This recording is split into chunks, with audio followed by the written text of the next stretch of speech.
You're listening to the 49 Carats Podcast, a 49ers Goldmine production with Stephanie Sanchez.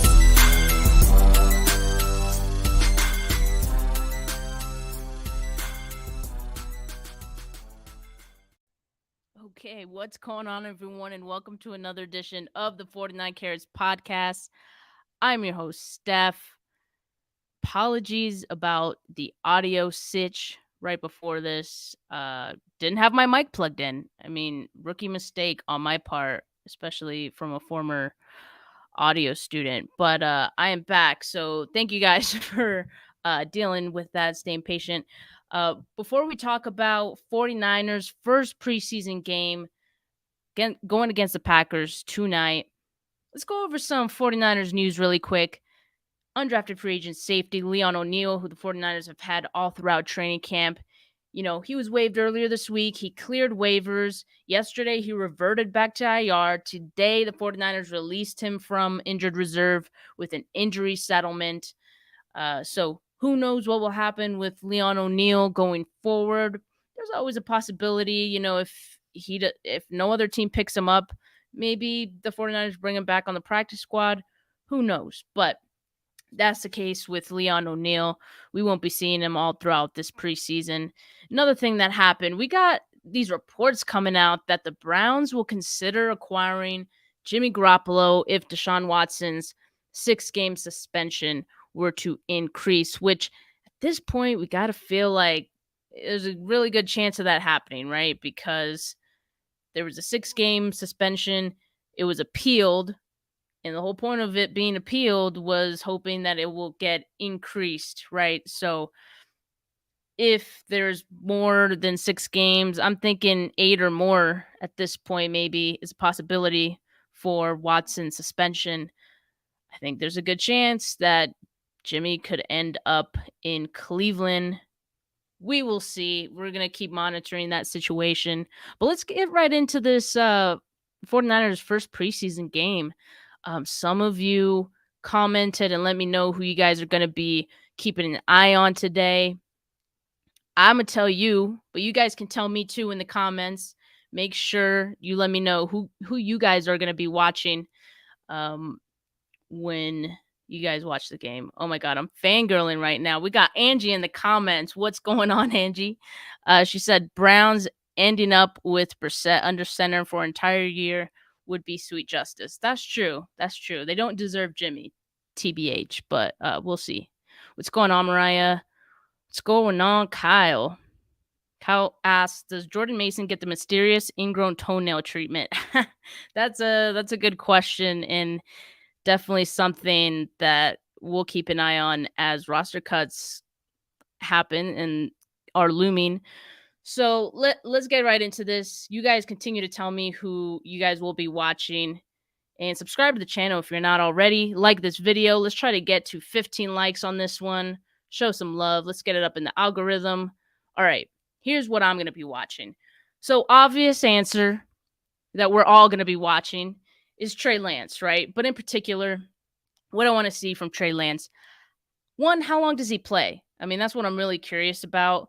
I don't think he's going to play a ton this game. Maybe one quarter, maybe one series.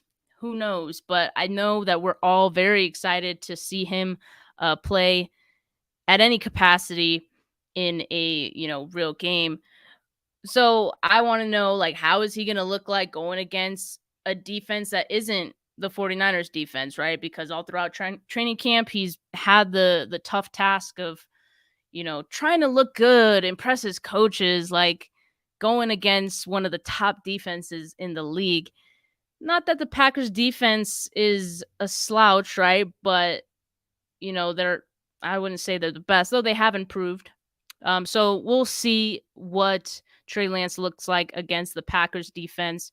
I'm sure it'll be nice for him and really everyone to, get a look at going against another team. They're probably so tired of going against each other. So this will be nice for everyone on the team, honestly. And also another thing I'm going to be paying attention to with Trey Lance is, are we going to see any designed runs? Are there going to be some zone reads? Will Trey Lance scramble? How will he look inside the pocket? How will he navigate, when pressure's coming and the pocket's collapsing? Are we going to see a lot of off schedule throws from him? Will he keep his eyes upfield? A lot of this he's improved throughout camp, especially keeping his eyes upfield and, continuing to look for a play. But I want to see what he's going to look like going against another team. And will he continue to, apply some of the things he learned throughout training camp? Because I feel like it may be easy to revert to older habits when you're going against another team. Maybe. I hope not, but we'll see with Trey Lance for sure. Another thing I'm going to be keeping an eye on with Trey, does he find his checkdowns? That's another thing that he didn't really do in the first week of training camp that he definitely started to do in the second week. So it kind of feels like he's comfortable, finding his checkdowns. He realizes they're there to help him. He doesn't always need to do the big play. And I feel like that was a huge step in Trey Lance's development, honestly, in training camp. So going to be keeping an eye on that as well. And does he attempt any throws outside the numbers? This has been an area that I think Trey Lance needed to improve throughout camp. It's not something that we saw improve through these last 2 weeks. So will he attempt any throws outside the numbers? That's something that I think, I'll be keeping an eye on, and hopefully his accuracy on those can improve. Another thing I'm going to see, or I'm going to be looking at, the biggest question all throughout training camp, and we wished we were going to get a concrete answer during camp, was who's going to start at center. And we still don't really have a solid answer. The 49ers have rotated Jake Brendel and Daniel Brunskill pretty evenly all throughout camp. At the moment, I would give Brendel the edge, but you just never know. So who's going to be the starting center out there with Trey Lance in that first series? I think that's going to tell us a lot about what this team feels. All right. Still on the offensive line, I'm going to also be looking at Spencer Burford and Aaron Banks. So these two right here, new starters on the offensive line in that guard. So how are they going to look going against another defense? Because that can give us an idea of what they might look during the season. A lot about the offensive line, it takes some time to really gel as a unit, and I mention that all the time. So even though some of these guys may not look, great right off the bat, it's all about cohesion. And once they get good at working together as a unit, it all kind of starts to fall in place for the offensive line. But I also am going to keep an eye on their individual performances and see how they do. By the way, I want to mention what some of these guys' numbers are, because, it's a new season, a lot of new faces, and sometimes you don't know everyone's number right off the bat, and sometimes you can't always see on TV who's who, but the numbers are what you see. So Jake Brendel, he's number 64. Daniel Brunskill is 60. Spencer Burford is 74. Aaron Banks, 65. All right, so keep an eye out for those numbers. Next offensive lineman I'm excited to see today is Jason Poe. And I'm curious to see if they use Jason Poe as a backup center today, because either second string or third string. We've seen Jason Poe, well, on the unofficial depth chart, Jason Poe is listed as, I think, like a backup right guard or something like that. But he's the majority of camp, we've seen him as a backup second string, third string center. So I'm really curious to see. Yep, that's right, Poe. I'm really curious to see what he looks like. He's impressed me throughout camp. I mean, and really, especially that the second week of camp is when he, really started to come along and look really good. So he's someone I'm going to keep an eye on, someone I'm excited about. And if he continues to play well, it'll be interesting to see what the team does with him. I mean, At this point, I would put him as a lock for the practice squad. That's how good I thought he was in training camp. But, if he looks really good throughout this preseason, who knows? Maybe they keep him as a reserve offensive lineman. He could play a lot of different positions on the line. So I think that's one edge that Jason Poe has. But we'll get a little bit of a good look at him today. I'm expecting him to get a lot of snaps tonight. Another person to pick. Oh, by the way, Jason Poe's number 62. So keep an eye out on him. He'll be the little guy. He's probably the smallest guy on the offensive line. So just look out for a tiny number 62 on the offensive line. That's Jason Poe. Another guy I'm going to be looking at on offensive line is the newcomer offensive tackle, Jordan Mills. And he will be number 50. So keep an eye out for number 50, Jordan Mills. The 49ers signed him after, I believe, Jalen Moore when he got hurt. They had to pick up a tackle, so they went for Jordan Mills. And right away, like the next day, he was making plays in camp. And ever since he got there, he's been making some nice plays. So I think we might get a look at him in the third team, maybe. So keep an eye out for him there. He's looked better than Justin School and Alfredo Gutierrez, I would say. So if he has a good preseason, who knows? Maybe he can stick around in some capacity, whether practice squad or something like that. All right, tight ends. Who gets? You know what? Let's talk about running backs really quick before we get to tight ends, because I see the comments, a lot of people talking about tight ends. So Angie says she's most excited to see what Ty Davis Price can do. And also someone asked if TDP is going to start today, to which Angie replied, probably not, but he'll be in there. Oh, yeah. I don't know if he'll start. I think Trey Sermon will probably start, but I think TDP will definitely get a lot of reps today. And the thing I'm most curious about is the pecking order with the running backs, because it seems like the top two are for sure Elijah Mitchell and Jeff Wilson Jr. Those are the top two guys, and I'm wondering how it all shakes out after those guys. So Trey Sermon, I expect to look good, and he's really picked it up in this year's training camp. And so I expect Trey Sermon to start. And I think after that, we'll see a lot of TDP, and we'll probably see the game close out with Jermichael Hasty and Jordan Mason. And I'm curious who between Hasty and Mason get snaps first, who ends up.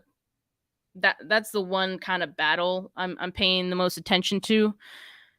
It's most likely that both of those guys probably end up on the practice squad, but who knows? Jordan Mason has looked great during camp, and I think he'll break off a big run tonight. And if not, he probably has a big run that ends up as a touchdown throughout this preseason or within this preseason.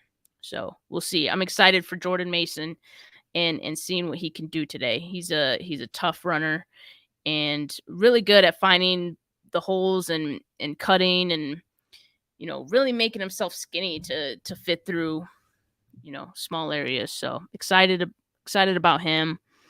So let's talk about tight ends and really who the hell are the tight ends after George Kittle, right? Who's going to be the backup tight end? And I would expect it to be Tyler Kroft, veteran. He's experienced, and he's been pretty solid in camp. Obviously, there's a huge drop-off after George Kittle, but I like what I've seen from Tyler Kroft, so I would expect him to be the immediate backup after him. But who knows? That's something I'm curious about. And none of the other tight ends really excite me. Tanner Hudson, sure, he can be cool. Maybe, depth guy, maybe practice squad. But besides that, I'm gonna be keeping an eye on who's going in right after George Kittle. I think that'll tell us a lot. Yeah, Vivian says Jordan Mason is shifty. He's a mini Marshawn Lynch. He's quick. My prediction for him is 2 touchdowns. Whew, 2 touchdowns tonight? I don't know. That's pretty bold. Well, let's keep it moving here. Danny Gray. I want to see if there's any deep balls that go to Danny Gray. The quarterbacks have had a lot of fun throwing deep balls to him. So the other thing, though, like, how does he look as a route runner? How is he off the snap? How does he deal with coverage? So those are things I'm going to be looking at with Danny Gray. And Tay Martin is another wide receiver who I think is going to get a lot of snaps tonight. And so I think it's an opportunity to see what he looks like, because he's flashed at times in training camp as well. Intriguing receiver. So, I'm going to keep an eye on him, see if he makes any nice plays. And I suggest you guys get a look at him as well. Danny Gray is number 86, by the way. So that's how you'll be able to see him. All right. Hold on. Let me tell you Tay Martin's number. Have it somewhere here. Tay Martin's 83. So look out for number 83 and number 86. All right. All right. On the defensive side, I'm going to be keeping an eye on Drake Jackson. Very excited about Drake Jackson. He's been looking good. And I want to see how he looks playing against another team. Someone who hasn't seen his moves before, what he's going to look like. He's an athletic freak. I love the bend that he has off the line. So excited for him. Maybe he can get a sack tonight. Who knows? Another guy on the defensive line, Kimoko Ture.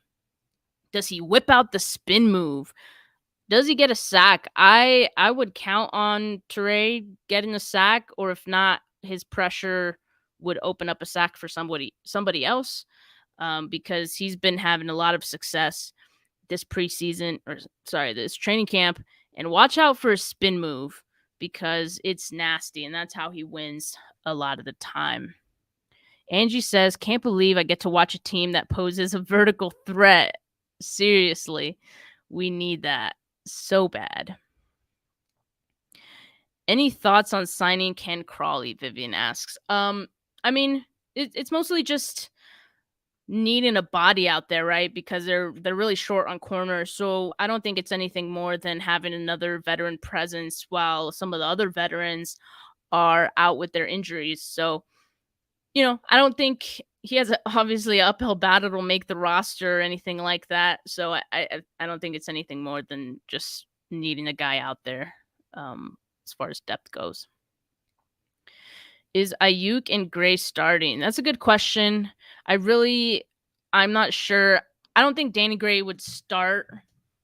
Maybe Ayuk and Debo get a snap or something. I'm not sure. Gray is quick and got hands and good routes from him. Deep balls. Jackson and Ture are nasty. Yup. I'm going to be keeping an eye on those guys on the defensive line. Now, let's go to the linebackers really quick. Got to wrap this up. Going out to dinner. McCrary Ball is someone I really like from these linebackers, one of the younger guys. And so I'm going to be keeping an eye on him. He's number 40, by the way, so keep an eye out for number 40. How does he look? Will he make any plays tonight?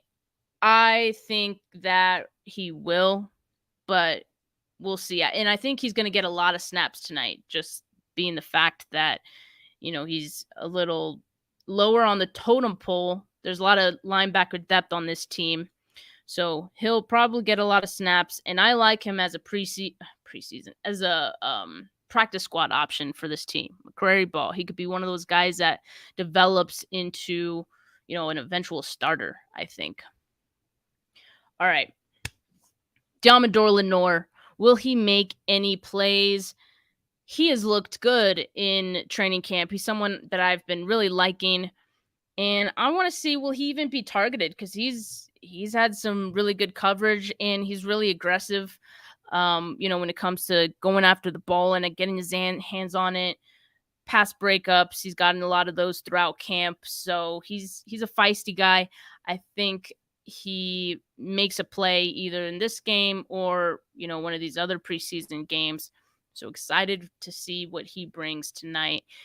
And Domindor Lenoir is 38, so keep an eye out for 38. But you guys should know that. He's been on the team since last year, so you guys should know. Ambry Thomas, number 20. All right, so I'm going to be keeping an eye on Ambry Thomas because he's struggled throughout camp. Just got beat a lot, so I'm going to see if he is going to be getting beat again. Probably not a good sign. I mean, the team's going to keep him around. It's only his second year. And I want to see if he's targeted a lot as well. I just want to see him improve, that's really, it's not like I'm picking on him or anything. I just want to see some improvement out of him. So that's really why I'll be looking out for him and seeing what he does with his reps tonight. And I would expect that Ambry Thomas starts or is with the second team. It might be Kadar Holman and Domindor Lenoir starting, but Ambry Thomas could be worked in, shortly after that as well. Another DB I'm going to be watching is Samuel Womack, slot corner, and he has looked good throughout camp as well. Does he keep it going in the preseason? I think he's a really interesting, corner, and I still believe that Darqueze Dennard has the edge over him, but I think he's going to get his opportunities to get a lot of snaps and show what he can do, especially going against another team tonight. So, going to be keeping an eye on Samuel Womack. Regardless, we should all be excited for a player like him, even if he doesn't, start in his first year. I think he's eventually going to be a starter for this team. All right, next two guys I'm going to be watching. George Odom, because I want to see him make a play, get after the ball. I want him to be aggressive at the catch point. So that's something that we didn't see a lot. He'd be in position, he'd be around the ball, but he just kind of let things happen. He wasn't aggressive enough at some points. The last few days, the last few practices of training camp, he turned that around. I feel like he was making a little more plays, but I'm gonna be keeping an eye on him, and mostly checking to see if he's getting his hands in there, if he's being aggressive, if he's being disruptive. That's what I'm going to be looking at from George Odom. All right, lastly, Ray McLeod. Is he going to be returning punts and kicks tonight? I think he's going to be in the regular season, but do we get a glimpse of that today in the first preseason game? I don't know. If not Ray McLeod, who is it going to be? Maybe Danny Gray, maybe Brandon Ayuk. I'd be surprised if Brandon Ayuk, but we might see some Danny Gray and maybe some of these other receivers that are lower on the totem pole. But all right, that's who I'm going to be watching in this game. And the game's starting, in almost an hour. So, enjoy the game tonight. I'm going to have a preview going up tomorrow. So keep an eye out for that. Sorry, not a preview, a review of the first preseason game tomorrow. I'm going to check I'm going to rewatch it and make sure I keep you updated on all of these things that I talked about. What did I see out of everyone? So, all right, guys, have a good rest of your night. And I talk to you guys tomorrow. Peace.